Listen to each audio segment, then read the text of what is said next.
hora, só que ela demora um pouco aí, pessoal. Os seguidores do nosso blog aí, por favor, aguardem um instante que já entraremos aí no Facebook.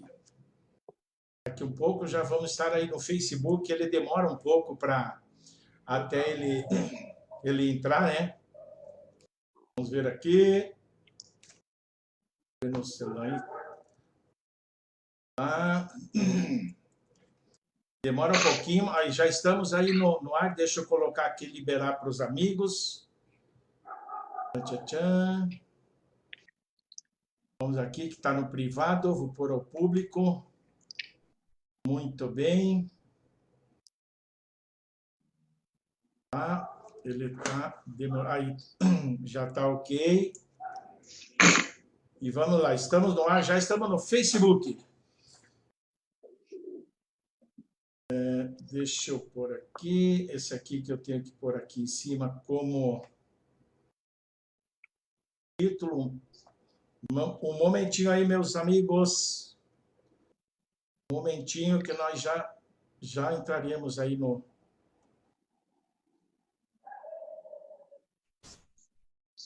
Por aqui em cima. Demora um pouco até a gente editar, né?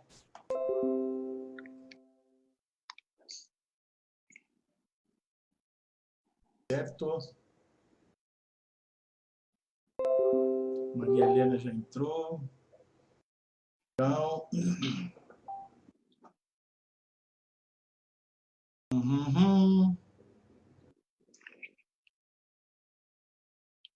Momentinho aí, meus amigos, já estamos entrando no ar. Voltemos aqui.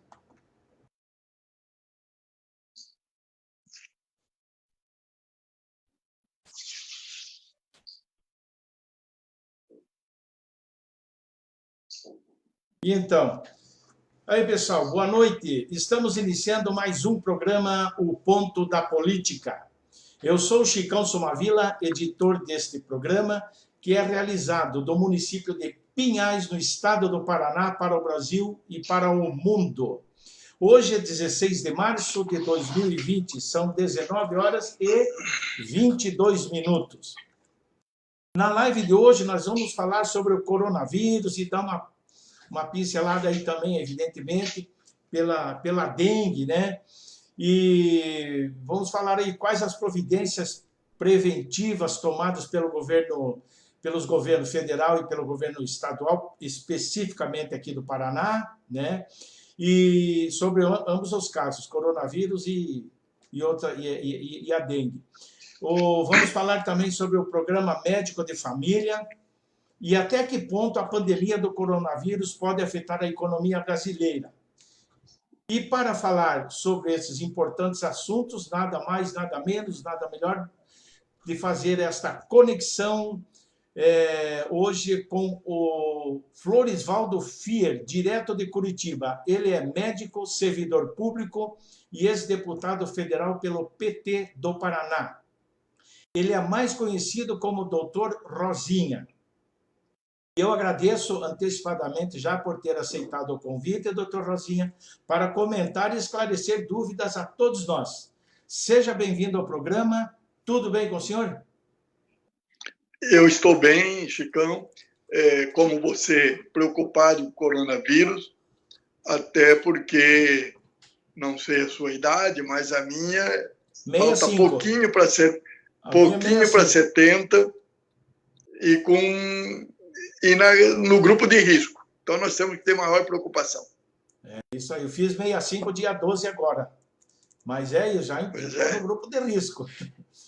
Então, sim. Vamos lá. Oi. Pode ficar à vontade. Bem, doutor Rosinha, pode. O senhor está na ativa ainda como médico do serviço público? É municipal, estadual? Como que é? Eu sou servidor público do município de Curitiba, aposentado, e tenho a especialidade em pediatria e em saúde pública. Perfeito, ok. Doutor Rosinha, me aposentei como funcionário da prefeitura. Porque às vezes as pessoas falam, o cara foi deputado, pegou moleza, se aposentou. Não. Eu não quis usar a confiança do povo para ter privilégio. Oh, Paguei minha previdência como servidor público municipal. ok. Raramente um deputado faz isso, né? Ou é comum? É que quando a gente faz um discurso tem que manter a coerência entre a prática e o discurso. Perfeito. O que está dando aqui? Tá. Ok. Doutor Rosinha, há uma certa controvérsia nas redes sociais em relação à dengue e ao coronavírus. Há quem diga ou defenda que o coronavírus representa menos perigo às pessoas e outros discordam. O senhor, como um profissional, evidentemente, da saúde, qual a análise em relação a essas discussões nas redes sociais? Porque ali tem muito, muito médico, muitas pessoas que discutem, a gente, pessoas comuns que discutem, é assim, é assado, eu ouvi dizer, eu ouvi falar, né? O que realmente é este coronavírus? E ele necessita mesmo mais atenção do que o vírus da dengue? Eu vou tentar dar uma explicação que o importante era se a gente tivesse como fazer um gráfico. Aí a pessoa pode entender. A epidemia do coronavírus, quando ela começa, ela é altamente transmissível. Então, não sei se o meu gesto o pessoal vai conseguir entender. Ela começa, faz um pico e desce. Quando eu pego esse pico para depois descer, eu comparo com o serviço público oferecido para as pessoas, para ser atendido pela saúde. O serviço público não vai fazer esse pico. A capacidade dele é linear. Ela é uma reta, né, a capacidade que ele tem. Entendo. Ele não ampliou com a chegada do coronavírus. Então, o que eu tenho que fazer? Essa capacidade dele atende a dengue. Então, ele atende dentro dessa capacidade. Ocorre que agora chega uma epidemia que exige mais capacidade. E o que eu tenho que fazer na prática? Quando se pede para fazer a quarentena, para não entrar em contato, não vai evitar a epidemia. A epidemia vai vir, vai existir. Vai evitar esse pico. Então, você vai fazer ela mais linear. Ela vai subir um pouco e depois vai manter. Então, eu tenho que verificar, eu não tenho como combatê-la, como não permitir que ela chegue. Ela vai chegar. E, ao chegar, eu tenho que ter uma capacidade de atendimento. Então, por isso que é importante ficar em casa, fazer a quarentena. Como a dengue compromete todo mundo, o coronavírus também todo mundo pega. Mas cerca de 80% das pessoas vão ter como se fosse um resfriado e vai acabar. 20% vai precisar ir para o hospital. Aí supera essa quantidade para eles. E desses 20%, perto de 5% vai ter que ir para a UTI. Então, por isso que a preocupação com o coronavírus é grande. E as pessoas que têm mais que 80 anos têm morrido muito. E acima de 60 também está no grau de risco. Então, eu tenho que entender. Porque o coronavírus chega e não vai acabar as outras doenças. As outras doenças já estão no limite. As pessoas que estão nos ouvindo sabem. Quando ele precisa do SUS para o internamento, quanto tempo demora? Quantas horas ele fica no posto de saúde, na UPA, esperando o leito? Então, tem que entender isso. Agora, o coronavírus vai piorar. Perfeito.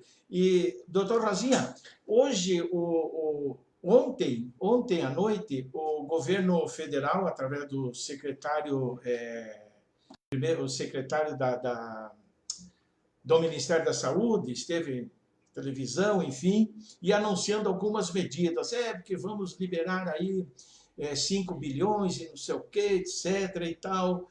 E ele falando isso. Mas é o seguinte, as ações até agora tomadas pelo governo federal e estaduais, principalmente aqui no Paraná, que hoje foram tomadas algumas providências, enfim, que eu até vou ler aqui para o senhor, E para os ouvintes aí, para os que estão nos seguindo, talvez que não tenham, né? O senhor com certeza acompanham isso. Ó, nota oficial da Secretaria de Governo. Selecionei aqui algumas apenas.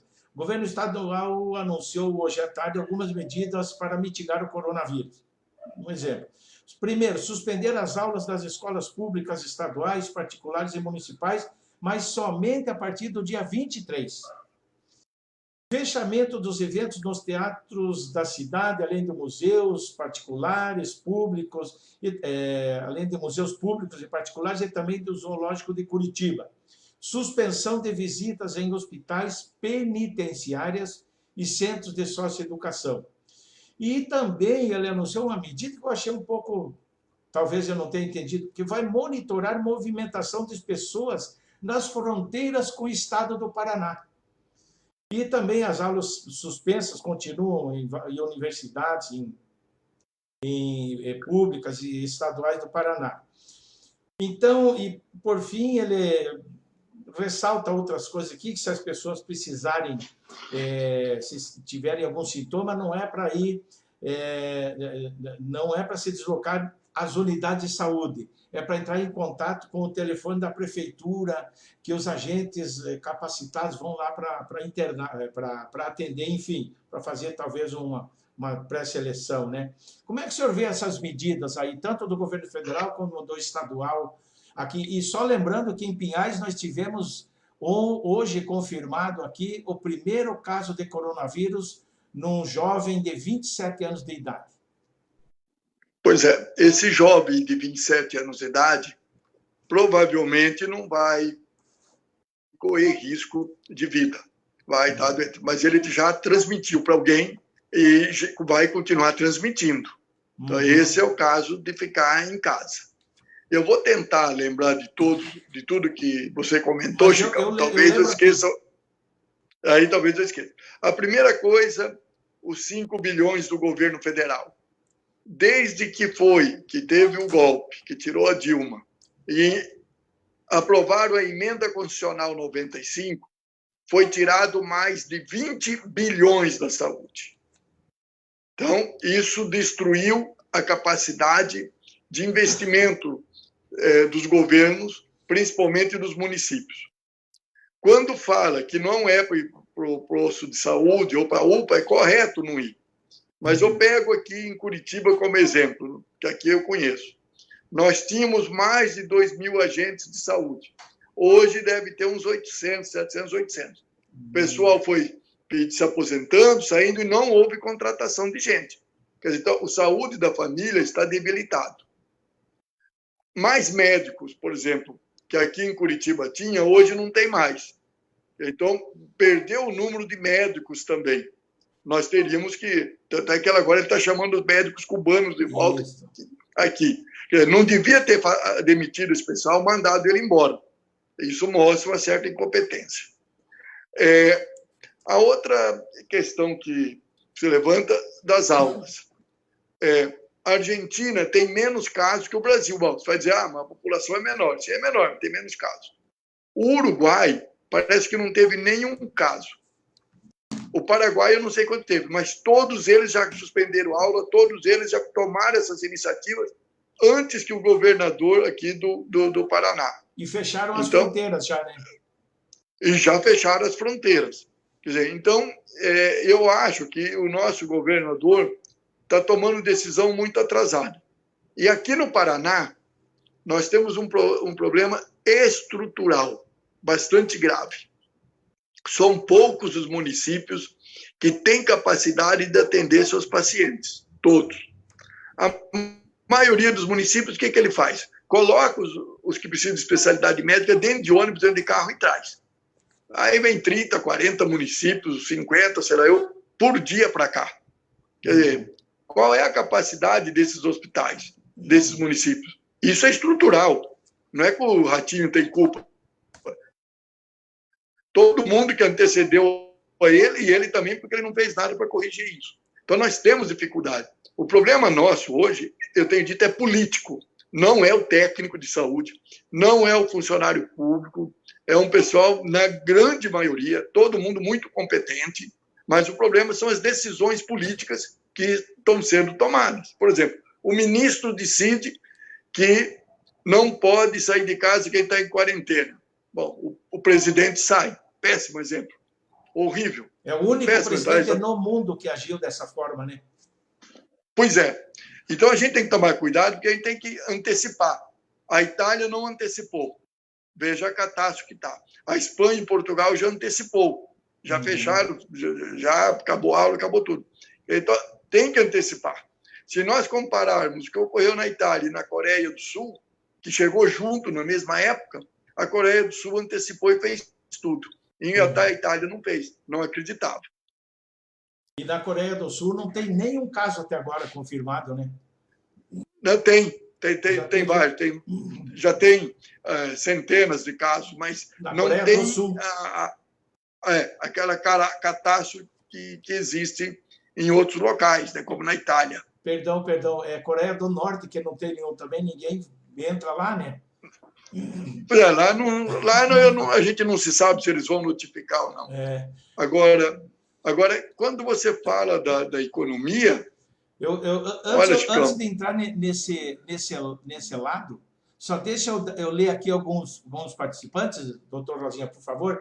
Correto. Ariane Nani, José Pires, Veri Assis, Antônio Florencio Brandão, Wellington Martelinho de Ouro, um abraço para vocês. Francisca de Assis, Valdinei Ricardo Lima, lá dos Estados Unidos, Karine Souza, Maria Helena Somavila, nossa secretária, e Robson Bonfim, e outras pessoas que vão entrando aí no decorrer do programa. Então, nós estávamos falando ali, essas medidas que eles tomaram para lembrar, né, o senhor, que realmente é muita coisa para lembrar de uma vez só. A suspensão de visitas em hospitais e penitenciários e centros de socioeducação e o fechamento de teatros, etc., e tudo, é importante? O senhor acha que... É importante. Tem que ser feito, porque há uma população que está, vamos dizer assim, a população carcerária, ela está retida. Imagine um caso ali dentro, que entra, porque hoje não entrou. Na hora que entra, imagina a situação que pode causar, né, para essa população. Legal. Está aqui a Ariane Nando. Tem gente até brincando por aí, Chicão, dizendo que o Ronaldinho já se recolheu antes. Pois é. Apesar dos pesares, da seriedade da coisa, cabe realmente, é muito meme, né?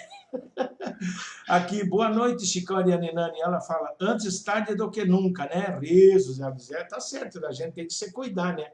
E essa determinação do governo estadual de monitorar a movimentação de pessoas nas fronteiras com outros estados, como é que não soa meio estranho assim? Como é que vai fazer isso? Que forma? Até porque o Paraná tem fronteira extensa. E tem fronteira, por exemplo, você pega Santo Antônio do Sudoeste, que é uma rua, né? É muito difícil. Eu não sei como é que ele vai querer fazer isso com a capacidade ínfima de funcionários, porque não tem funcionário para fazer isso que ele está dizendo. Ou fecha, ou não existe. Como é que ele vai monitorar? Vai monitorar o quê? Escuta, você está com coronavírus? Quer dizer, não. Bom, parece meio demagogo essa. Fechar a fronteira com os estados. Mexer como algo demagogo mesmo, que não é impossível de ser feito. Eu tenho o Rio, tá? Não controla a fronteira para o tráfico de cigarro. Pois é, vai controlar. Que o contrabando de cigarro está levando o pacote. Pois é. Doutor Rosinha, para a gente passar para outra pauta, eu vou fazer a última pergunta a respeito disso. Essas medidas foram tomadas aí no âmbito estadual e municipal, na administração pública, a maioria, salvo as escolas particulares, né? Mas quanto aos trabalhadores diversos de outros segmentos da iniciativa privada, até agora, não que eu saiba, né, não foram tomadas não foram tomadas ações para mitigar, porque o transporte público ele é um vetor importante de transmissão do vírus, né? E o funcionário para ser... Pois é, eu acho que é o momento assim das pessoas que estão aposentados, que não tem nada urgente que fazer, não tem que sair, pegar ônibus, esse tipo de coisa, mesmo que o ônibus seja grátis. Não tem, a pessoa vai ter que ter a responsabilidade para fazer isso, né? E o trabalhador... Que são... Pois é, o que fez a Portugal? Que eu acho que nós não temos capacidade. Portugal, onde encerrou o serviço, mesmo do setor privado, vai para casa o cidadão recebendo, parece que 66% do salário, metade o governo paga e metade a empresa. Mas eu pergunto, e aqueles que trabalham por conta própria? Pois é, exatamente, os autônomos. Os autônomos, esses vão sofrer uma consequência econômica enorme. O dono do pequeno restaurante, o dono da quitanda, porque vai diminuir a movimentação de dinheiro, de gente, de dinheiro. Quer dizer, esse povo vai sofrer muito. E o Estado teria que dar algum tipo de resposta para isso. Então, a economia, eu tenho dito, na economia tem gente que vai ganhar muito dinheiro e tem gente que vai ficar mais pobre. Essa questão do coronavírus, ficar variando bolsa de valores e dólares. Uhum. Bom, eles estão, na minha opinião, até o coronavírus está contribuindo, mas eles estão aproveitando para lavar um pouco do que já vinha acontecendo. A China crescia acima de 12% até recentemente. Esse ano, a perspectiva da China de crescer era de 6%. Agora já se fala de 4% a 4,5%. Bom, ela é a principal compradora de produtos aí no Brasil, agrícola, principalmente do Brasil. Aí você pega a Alemanha, que é uma grande parque industrial, o maior da Europa e talvez não é maior do mundo, que tem a China. Desde o quarto trimestre do ano passado, ela entrou caiu da produção e exportação. Então, quando você olha para o mundo, o comércio está reduzindo a capacidade. Então, a crise já vinha grande. Os bancos americanos eram bancos que estavam todos com questão de caixa, de déficit, né? Claro, o banco manipula, bota déficit onde ele quer. Então, aí, então já estava se desenhando uma grave crise econômica mundial. E essa grave crise, o coronavírus agora vai ajudar, ou pode ser até desculpa, mas eu acho que ele vai ajudar, porque está quebrando a produção, está quebrando o comércio mundial, né? Aí, e quem vai sofrer? O pobre. Esse que vai sofrer. Vai aumentar desemprego, vai aumentar a informalidade, né? Então, vai ser difícil, eu acho. O distanciamento social também, né? Pois é, aí tem duas coisas, ou aumenta o distanciamento social, ou não. Eu posso ser mais solidário. Essas pessoas que estão indo para o supermercado comprar tudo que tem lá, não tem nada de solidário. Vai lá e compra tudo achando que... E o outro? Né? Exatamente. Eu tenho que ter solidariedade, como estão fazendo na Itália, perguntando, olha, se tem um casal de idoso que mora sozinho, está do teu lado, onde você mora, os filhos moram longe ou não tem mais filhos, vai ver o que está acontecendo com eles, vai ajudar. Quer dizer, aí depende da cultura de cada civilização. Mas aqui no Brasil, ultimamente, nós estamos vendo que é cada um por si e, olha, e se vire, né? É o que o presidente falou hoje, né? O presidente falou hoje numa entrevista, não, eu saio, eu peguei o vírus e saio a hora que eu quiser, quem não quiser pegar, que se cuide, cada um que se vire como quer. É brincadeira uma situação dessa. Pois é uma coisa triste, né? Exatamente. Alguém que é presidente fazer isso. Chico, você falou agora há pouco de uma ouvinte que está acompanhando dos Estados Unidos, né? É importante saber o Valdinei, que nós ainda temos... Valdinei. Isso. O Valdinei, conheço ele. Isso. Abraço aí, Valdinei. Abraço, Valdinei. É o seguinte, ele está lá, ele sabe disso. Os exames para fazer o coronavírus nos Estados Unidos 3.500 dólares, quer dizer, quase 20 mil reais no dólar de hoje. Aqui no Brasil, o que pode nos ajudar muito é o Sistema Único de Saúde, é o SUS, que todo governo quer destruir, com raras exceções. Raras exceções. Então, o governo federal quer destruir os governos estaduais, dizendo que tem que privatizar, terceirizar. O próprio governo de Curitiba quer destruir, criar organização social, esse tipo de coisa. Olha a responsabilidade que o Sistema Único de Saúde tem hoje, e os Estados Unidos não têm um sistema público. O Bernie Sanders que defende um sistema público. O Bernie Sanders que é o cara do progressista de lá, né?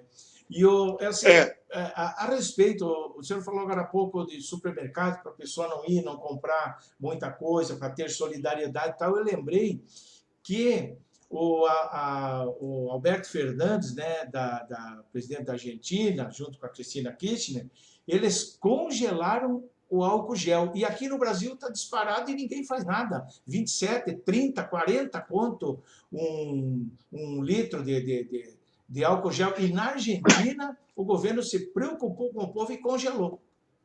É uma atitude louvável, né? Olha como é que é a questão cultural de tratar as coisas, né? A Argentina congelou. Aqui no Brasil, máscaras subiu 500% para você comprar a máscara.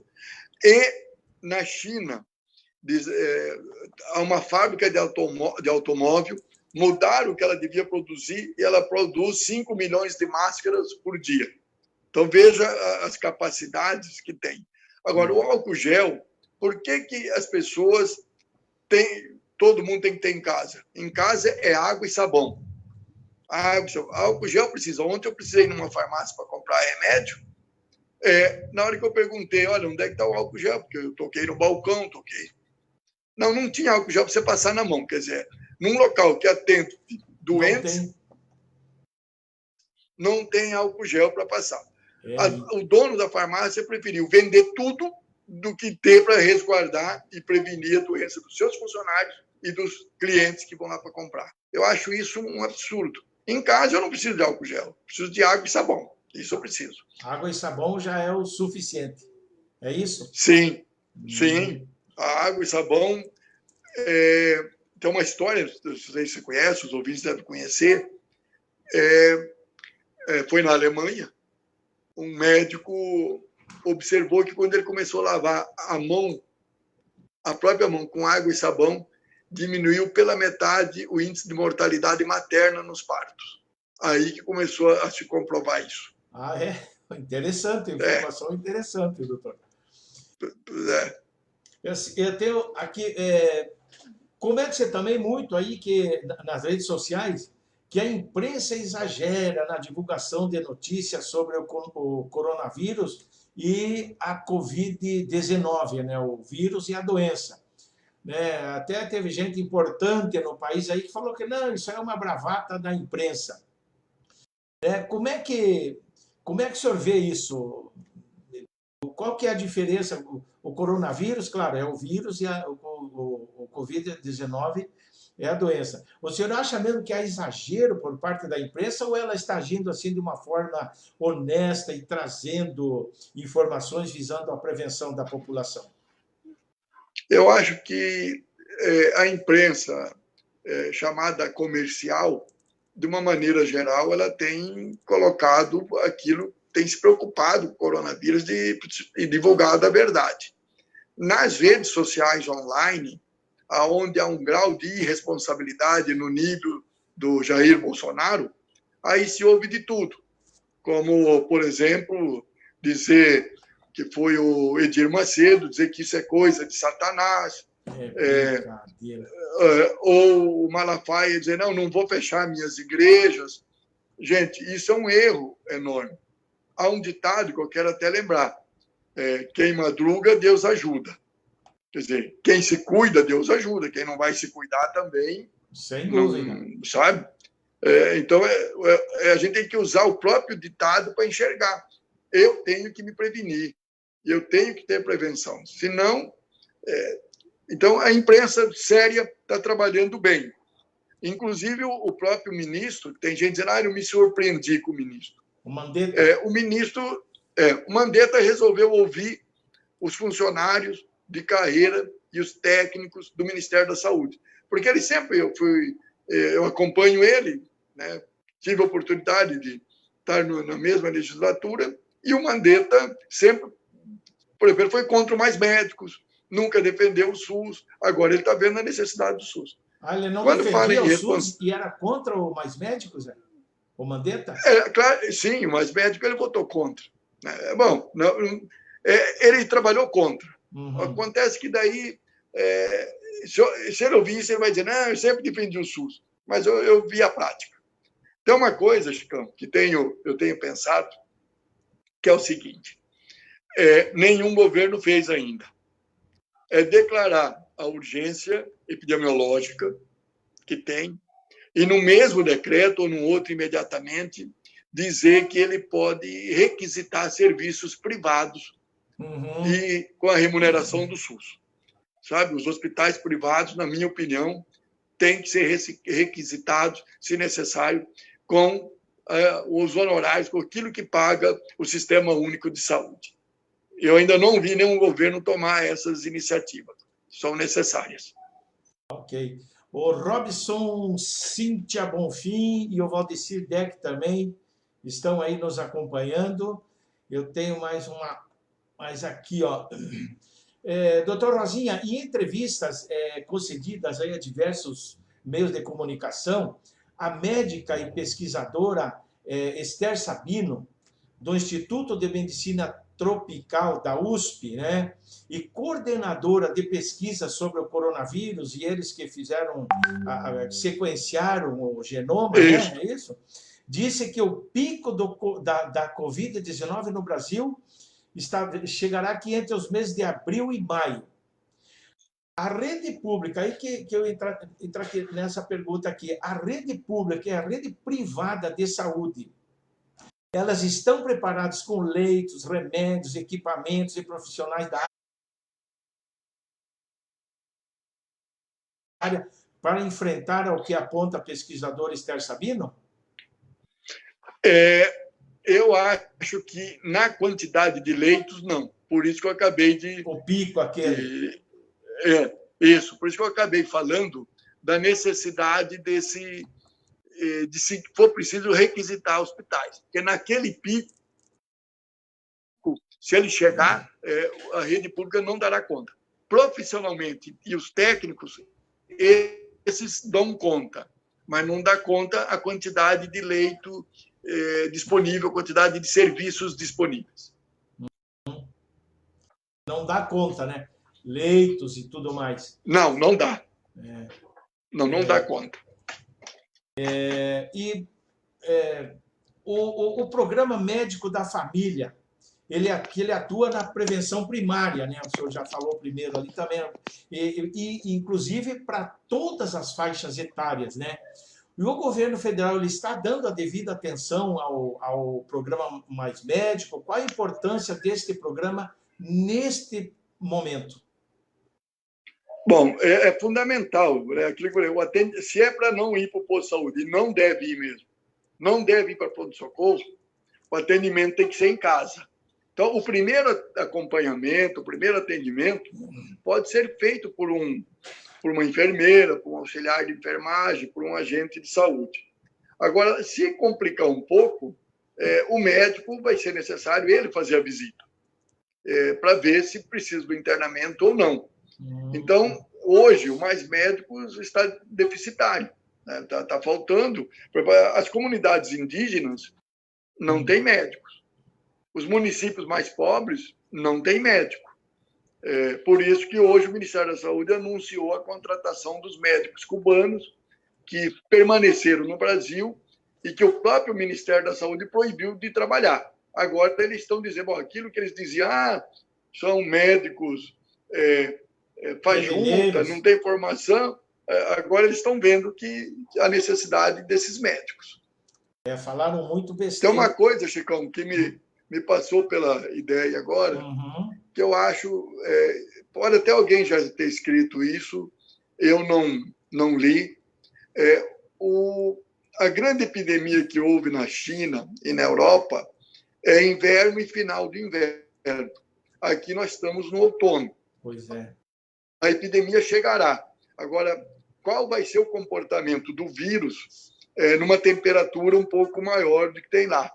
Então, eu não li absolutamente nada, mas essa pode até ter saído, alguém pode ter já feito essa interpretação cientificamente, mas é algo que eu chamo a atenção, que logo o pessoal vai estar analisando isso cientificamente. E é bom que as pessoas se acostumem desde já a não fazer aglomerações, não fazer muitas reuniões, muitos encontros. Infelizmente, a gente tem que passar por isso, né?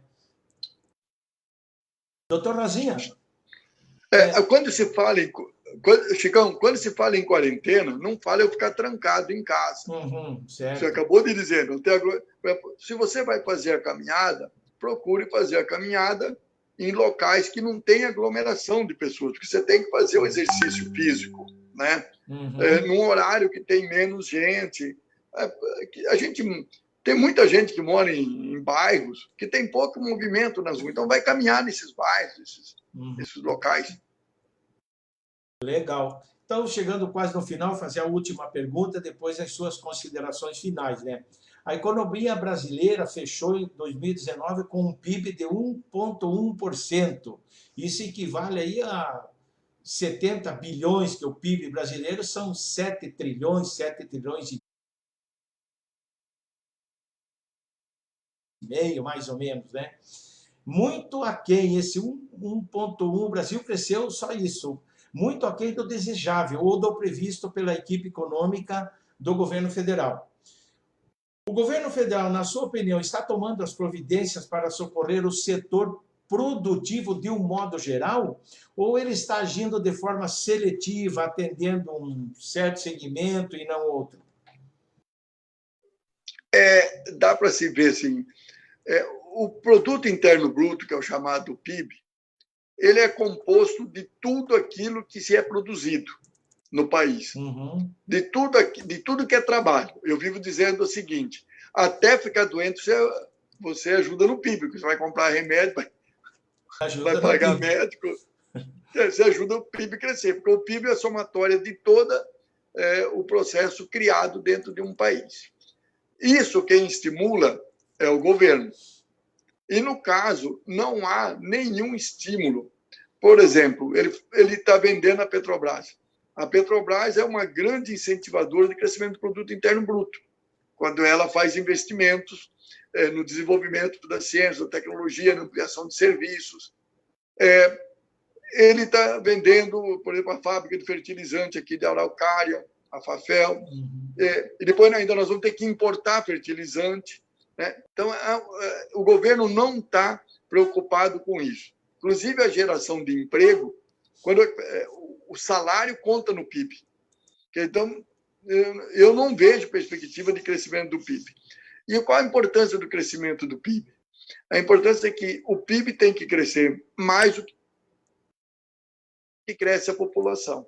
Se o PIB estiver crescendo menos do que cresce a população, vai ter pobreza. Vai quebrar. Porque a população vai ficar dentro do mesmo pacote de dinheiro. Então, isso eu estou tentando, eu sei que você sabe disso, mas às vezes tem algum acompanhando que não sabe. Por isso que quando o Lula era presidente, o aumento do salário mínimo era a inflação mais o produto interno bruto. Quer dizer, aquela riqueza que fica só com alguns tinha que ser distribuída no salário para todo mundo. Então, é bom entender isso para a pessoa saber que hoje o PIB, a produção da riqueza do Brasil, está ficando na mão de muito pouco. Muito pouca gente, né? Isso mesmo. Doutor Rosinha, nós chegamos ao final do programa. Eu deixo aqui o espaço para as suas considerações finais. O senhor fazer algum comentário sobre algum assunto que o senhor gostaria que eu tivesse abordado e não abordei. Por favor, fique à vontade. Acho que eu agradeço a oportunidade desse bate-papo, né? E espero ter contribuído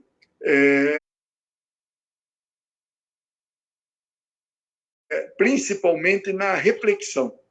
A gente, quando faz uma conversa, a gente não faz para convencer alguém. Perfeito. A gente faz para a pessoa refletir e ela pode se convencer ou não da reflexão que ela vai fazer.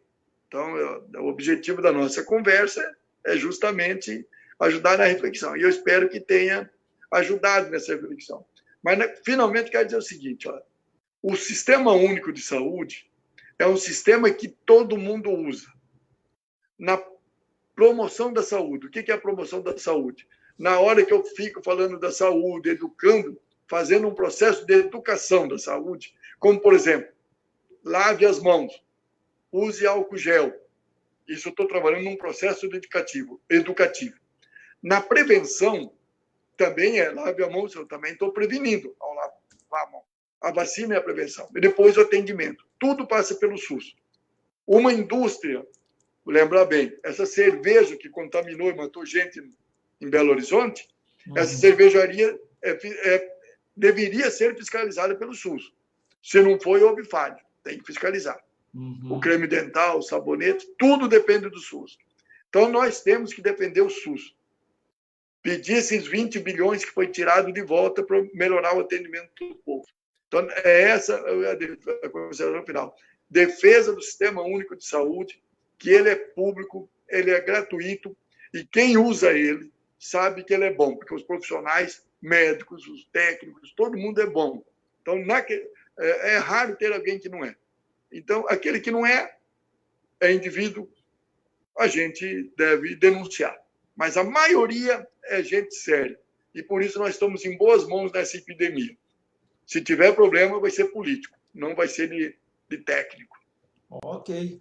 Eu agradeço muito a sua presença, a sua predisposição, doutor Rosinha. E fico muito agradecido, agradeço às pessoas que participaram, aquelas que estão assistindo, mas não entraram aqui ainda, porque tem o delay, tem o problema, e outras pessoas que assistem depois também vão assistir, com certeza, né? E dizer aí Sim. também, né, que, repetindo, que Pinhais teve o primeiro caso do coronavírus, caso positivo, mas que providências devem ser adotadas sem dúvida nenhuma para conter. Pois é, aí o SUS vai trabalhar, porque a vigilância epidemiológica vai identificar a pessoa e com todas as pessoas que ele esteve, e as pessoas vão ter que ficar em quarentena. Esse é o SUS que faz esse trabalho. Valeu, um grande abraço, muito obrigado pela sua predisposição em nos conceder essa entrevista, foi muito esclarecedora. Obrigado.